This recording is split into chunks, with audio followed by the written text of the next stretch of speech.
Hi, everybody. I apologize for my absence, but as most of you will know, I had a major move.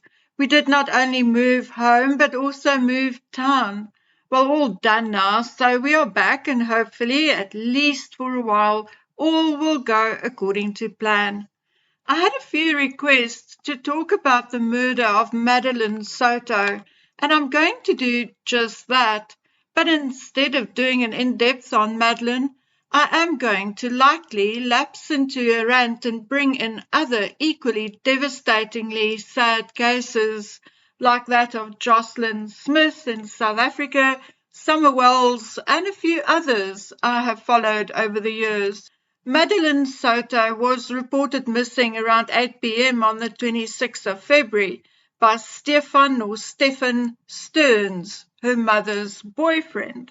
The story was that Stearns dropped her off near her Hunters Creek Middle School, but when her mother went to pick her up from school at 4:30 p.m., she was told that Madeline never made it to school that day. On the 28th, a massive search was launched, which was hampered by the fact that Madeline's phone was actually found at home. On the 28th, Orange County deputies accessed Madeline's phone, finding information that indicated that she wanted to live in the woods when she turned 13.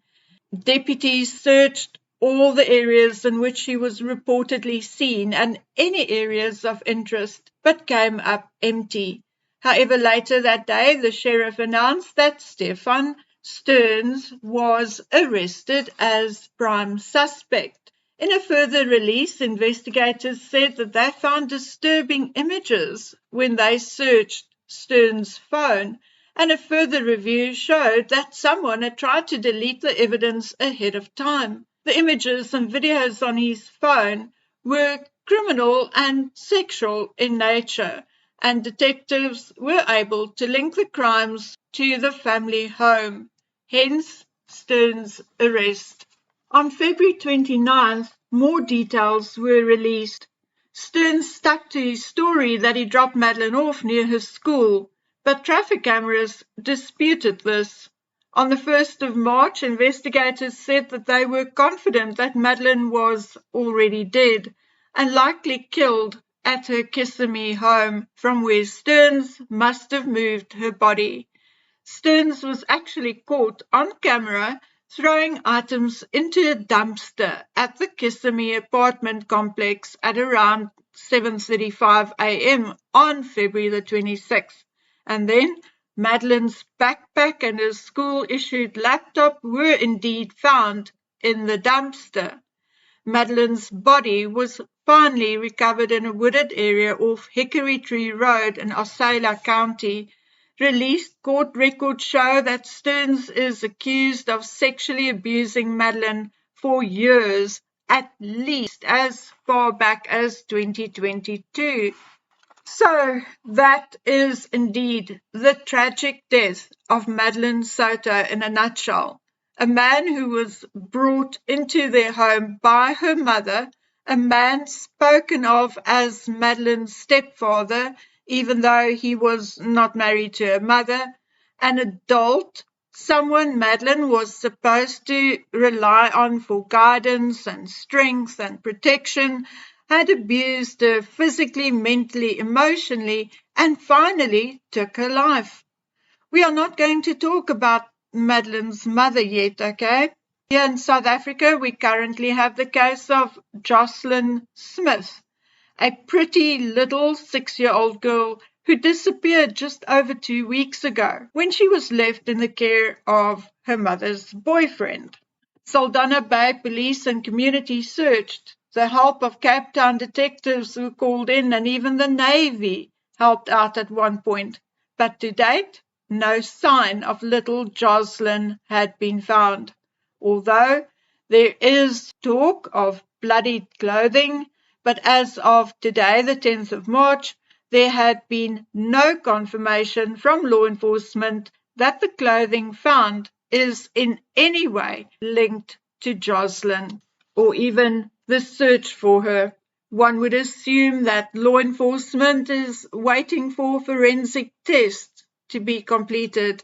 However, in an unexpected twist, Joslin's mother, Kelly Smith, her boyfriend, Joslin Smith, and 2 others were arrested and charged with human trafficking and kidnapping. It is alleged that Kelly Smith, Joslin's mother, instructed her boyfriend, Joslin Smith, and another accused, Stefano van Rijn, to sell Joslin to a traditional healer for 20,000 rand. Now, 20,000 rand is just about $1,000 or 835 pounds. The 4 appeared in court but were not asked to plead, and the search for Joslin is still ongoing. 2 little girls, continents apart, abused and used, and all decency and humanity set aside for the self-interest or selfish interest of adults. Then there is Summer Wells, the still missing Summer Wells. Look, I know they live in a rough terrain, but how far could a 5-year-old have gotten in, say, about 3 hours? 3 miles, maybe 5 at a stretch, maybe 6. I know she was a tiny little thing, but I believe that had she run away and had she succumbed to the elements, she would have been found by now. So the only alternatives left are that she was kidnapped and taken out of the county, that she was sold and trafficked, or that she is indeed dead and buried somewhere, likely miles away from her home.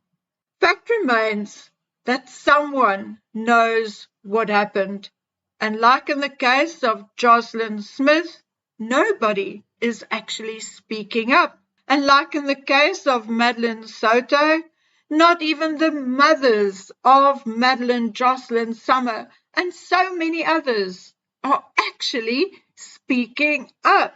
Are these mothers innocent? Were they totally unaware? In these 3 particular cases, I sincerely doubt it, and I'll tell you why. In Madeline's case, and looking at the interview with her mother was clearly scared and shaking with fear, but I did not detect any real sadness or fear for her daughter. At one point, she also said, "We dropped her off to school." So where was Madeline's mother exactly when Stefan dropped Madeline's backpack in the dumpster and when he drove off with her body in his car? Summer's mother, Candace, was allegedly less than 50 meters away from her when she disappeared off the face of the earth. And Joslin's mom? If it is true that she instructed the men to sell little Joslin, then the least she can do now is tell to whom and where so that little Joslin can be found, even if just her remains. But none of them are actually doing the right thing by their children, are they? Years ago, I was involved in an investigation concerning the victims of Gert van Rooyen and Joey Haarhoff, a story which intrigues me to this day. At the time, we were threatened to the point where we abandoned our investigation for the sake of our own families. Now, more years have passed. Some of the parents of the girls had passed away, and the man we believed to be the one who actually made the threatening phone calls, the son of a prominent politician, has now also passed away 1 year after his father. But that is not the point I wish to make, regardless of the fact that we found first-hand evidence that Gert van Rooyen and this minister knew each other. The point is that years ago, I could not say certain things, but now I no longer care. My children are now adults, so there's little I can be threatened with.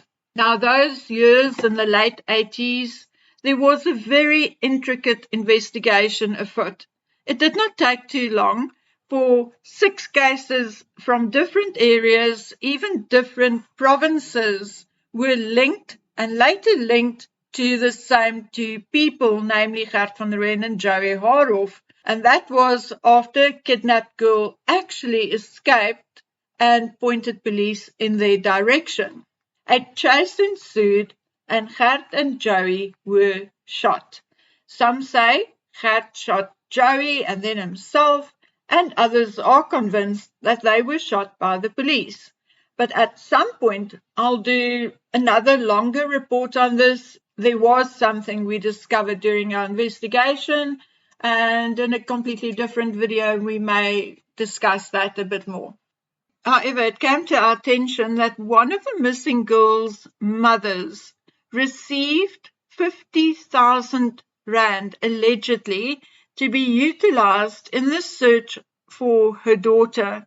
Yet, we could not find any trace of a private investigator employed by this particular family.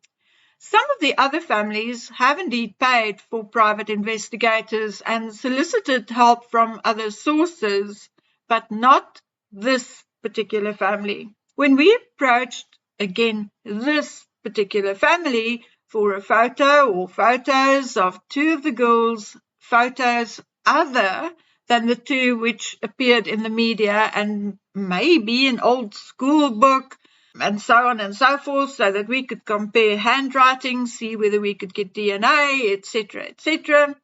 We were very quickly questioned, and it was indicated that they will provide some of what we want, but at a price.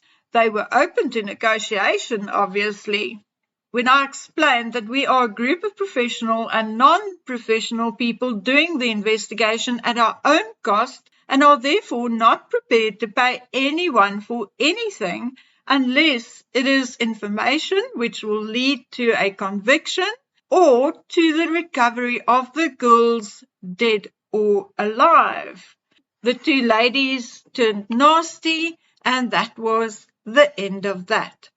Further along in our investigation, we came across a woman who was of the opinion that she may be one of the abducted girls. Unfortunately, she was an adopted child, so we could not request a DNA match from the father.